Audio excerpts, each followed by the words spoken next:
Di video kali ini saya akan membahas tentang update posisi saya tentang S&P 500 yang saya ambil minggu lalu tanggal 24 Juli 2026. Sebelum kita mulai, kita lihat dulu video yang dimana saya ambil posisi itu.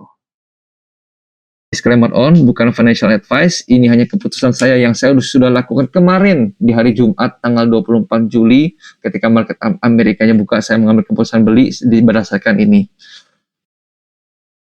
Nah, saya hanya akan mengupdate posisi saya yang saya ambil kemarin tanggal 24 Juli kemarin. Apakah saya ini masih saya hold, apakah saya kena stop loss, ataukah saya sudah menaikkan stop loss, seperti apa. Nah, mari kita mulai. Sebelum kita mulai, again, ini disclaimer on, saya bukan financial advisor dan saya bukan memberi financial advice, resiko di tangan masing-masing. Ini hanya penglihatan saya semata tentang chart dan siklus waktu yang sudah saya perhatikan bertahun-tahun seperti ini. Oke, jadi jika kita lihat tanggal 24 itu hari ini, minggu lalu hari 24 Juli ini saya ambil posisi ketika itu hari Jumat yang saya sudah katakan di video sebelumnya, itu berdasarkan ini daily-nya sudah hari ke-47. Oke, jika kita tarik dari sini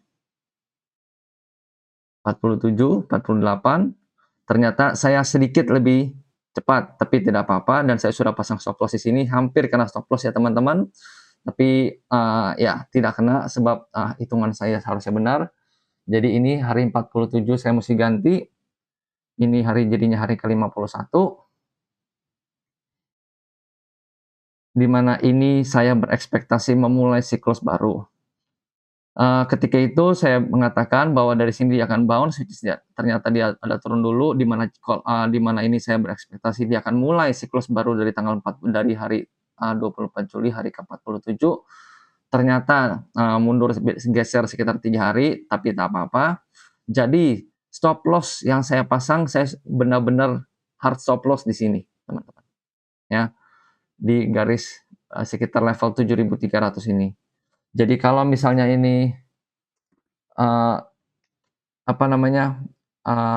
turun sampai sini, saya ini sudah tidak suka dengan trade ini. Nah, apa yang seperti yang saya bilang, posisi yang saya ambil ini mempunyai dua kemungkinan, dia bisa naik dan bisa turun. Oke, ya semua posisi bisa naik dan bisa turun. Jadi ini saya geser sedikit, ya. Ini saya hilangkan. Dan sekarang saya sudah in the money lumayan.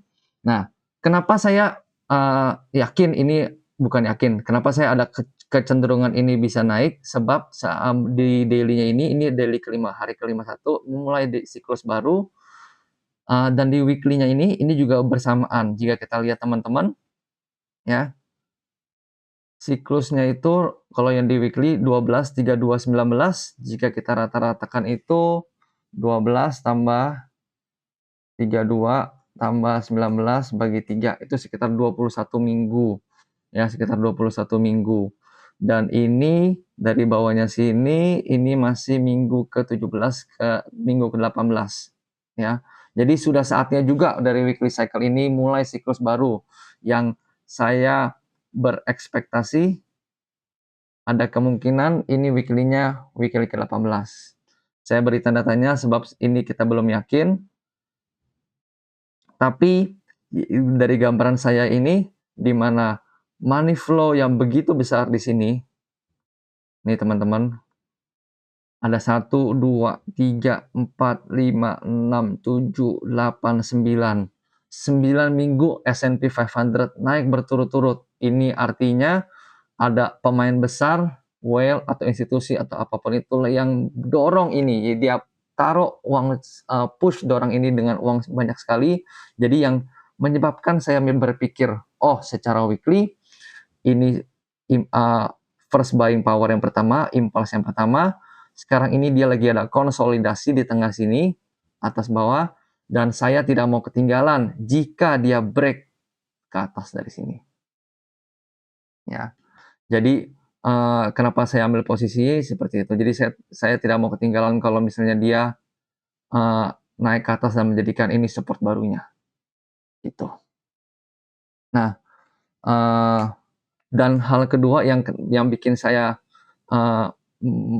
ketika itu sampai saat ini masih yakin, sebab penurunan dari S&P 500 ini kalau kita lihat secara daily, ketika dia turun 1, 2, 3, 4 hari ini ya, yang saya hampir kena stop loss ini, itu digerakkan karena semikonduktor teman-teman ya. Teman-teman tahu semikonduktor, saham-saham, di Korea lagi dipukul lumayan parah, semikonduktornya turun 28-29%.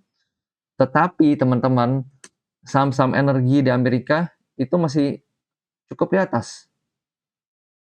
Dan saham-saham financials itu all time high.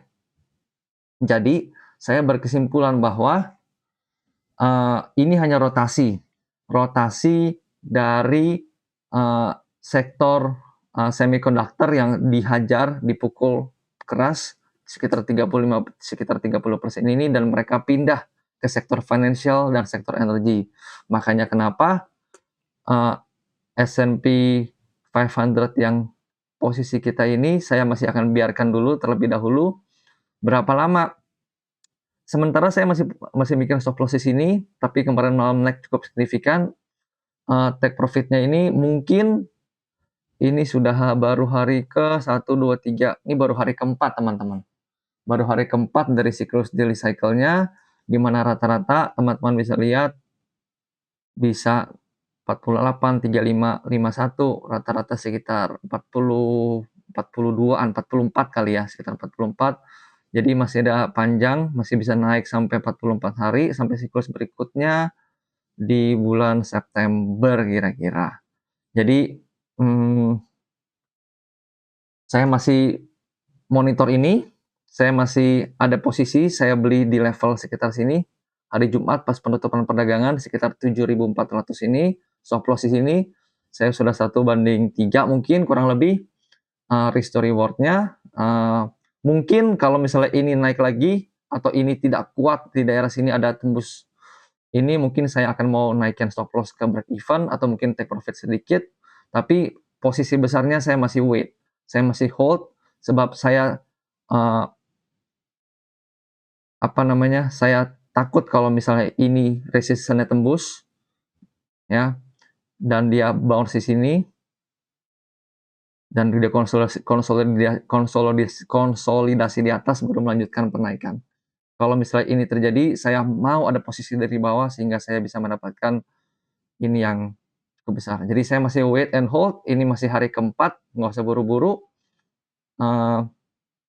Saya akan lihat beberapa hari ke depan, mungkin setelah 1 minggu ke depan, saya akan coba update lagi dan kita lihat ketika 1 minggu ke depan bagaimana ini dengan S&P 500. Oke, itu saja update video kali ini tentang posisi saya yang saya ambil tanggal 24 Juli kemarin. Jika teman-teman suka dengan video ini, please like dan subscribe. Dan jika ada aset lain yang teman-teman ingin tulis, pengen bahas, please tulis di kolom komentar. Terima kasih sudah menonton.